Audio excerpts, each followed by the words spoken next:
Morning people, welcome back to F Politics. The Reform Party is trying to appeal to female voters, and Sky News is helping them do it by literally lying about their crimes against women.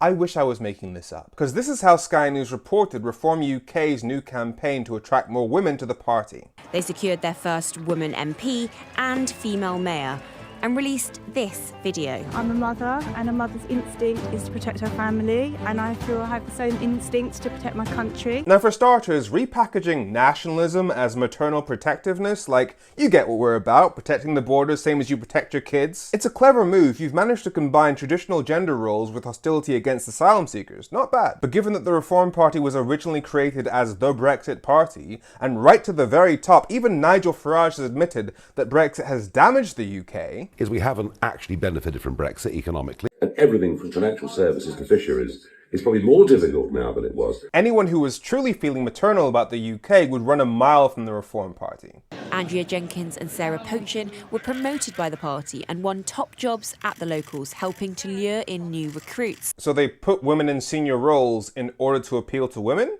Sounds like a DEI hire if ever I've heard one. And they even brought in Principal Pick-Me Jess Gill. Young campaigner Jess Gill says Reform appealed to her when she fell out of love with Labour. Women are kind of fed up of men not being real men. See, that's such weird messaging coming from a woman on the right, because the message of the right so far has always been that the left hates men too much. And yet here she is attacking men for not being real men. So which is it? Are men getting it right or are men getting it wrong? But here's one man she says is getting it right. Whereas Nigel, I'm not his biggest fan. I have his criticisms, but overall, I think he's a funny guy. Which is the message of women. You can look past all the bad stuff that Nigel Farage is responsible for because he's funny. And before you watch this next bit, I want you to remember that this is the same woman who recently said this on GB News. I think what we're dealing with now is an imported crime. I think it's 1 in 4 sex crimes are committed by foreign nationals. That means 1 in 4 sex crimes didn't have to happen. And so a lot of people on the left pointed out that what? So you're saying that 3/4 of crimes against women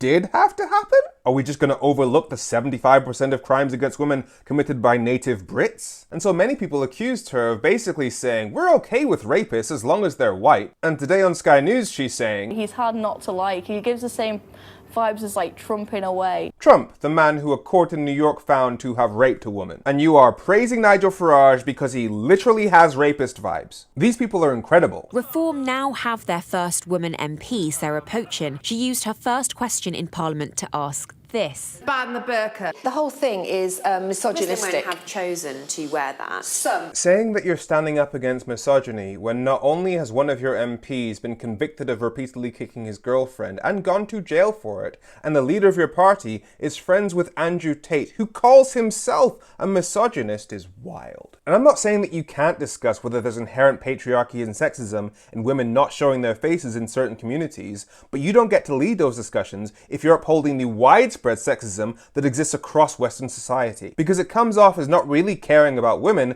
but just trying to attack those communities. But don't worry, Sky News does address some of the reasons that women might not be that keen on the Reform Party. Initially, Reform had been attracted to men was perhaps this blokey image, this idea they've got 5 male MPs. Sorry, blokey image? Is that your way of saying that the leader of the party hangs out with loads of men who've been convicted of abusing women? Whether it's Derek Chisora, the boxer who was found guilty of beating his girlfriend, or Donald Trump who raped E. Jean Carroll, or the MP he hired to the party who was convicted of beating his girlfriend, or Andrew Tate who has bragged about abusing women, or Nigel Farage's nephew who was convicted for filming up a woman's skirt, or Conor McGregor who a court has found liable for sexual assault. But here's where the propaganda goes absolutely off the scales. There's also been controversy as well. You've had 2 MPs kicked out of the party, one for allegations of domestic abuse, another for allegations of bullying, both which they deny, but they are now out of the party. Now for starters, James McMurdock wasn't just alleged to have committed domestic violence, he was convicted of it. Yet Sky News just presented that as it was alleged, but he denies it. So Sky News was erasing the fact that one of the Reform Party's MPs was a criminal abuser of women. But that's not even the lie I'm talking about. The lie I'm talking about is that she says he was kicked out of the party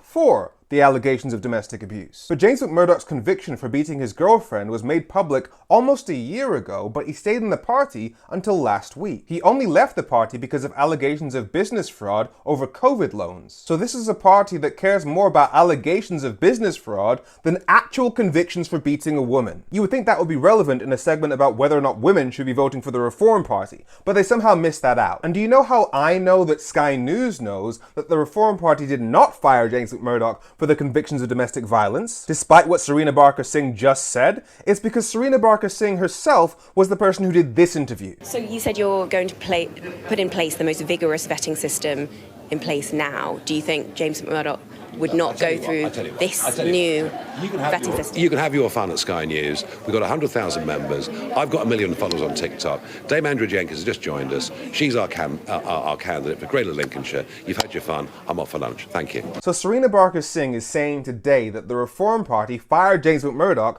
for allegations of domestic violence, even though when she told Nigel Farage about the conviction for domestic violence, his reaction was, "I'm going for lunch." So Sky News knows that Nigel Farage does not give a shit about domestic violence against women because it allowed one of their MPs to stay in the party despite being convicted for it. Yet today, in a segment specifically about whether or not women should be trusting the Reform Party, she pushes the narrative that the Reform Party has a zero-tolerance policy on abuse of women. 2 MPs kicked out of the party, one for allegations of domestic abuse, another for allegations of bullying, both which they deny, but they are now out of the party. Sky News is literally lying to our faces about serious crimes in order to help a fascist party get into government. I'm Femi. Make sure you follow F Politics so politics doesn't F you. Have a great week.